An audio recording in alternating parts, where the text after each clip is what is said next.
তবে আজকে দেখা যাক সুইজারল্যান্ড জার্মানিকে কেমন পরীক্ষায় ফেলতে পারে। সম্মানিত ভিউয়ার্স, আসসালামু আলাইকুম। আজকে ইউরোতে রয়েছে জমজমাট দুইটি ম্যাচ। যদিও এই গ্রুপের আগেই ডিসাইড হয়ে গেছে কে যাচ্ছে পরবর্তী রাউন্ডে, তবু অনেক সমীকরণ আছে তৃতীয় দল হিসেবে কে যাচ্ছে, সেই সমীকরণ এখনও আছে, রয়ে গেছে।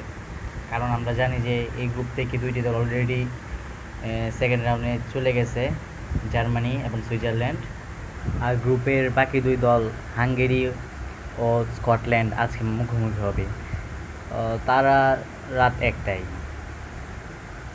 এই মুখোমুখি লড়াইয়ে যে জিতবে তৃতীয় দল হিসেবে পরবর্তী রাউন্ডে যাবে নাকি শিওর এটা আমরা জানি না, কারণ এখানে অনেক হিসাব নিকাশ আছে। ইউরোপিয়ার ইউরোর হিসাব নিকাশ, এগুলো অনেক প্যাচ আছে। তবে আরেকটা ম্যাচ আছে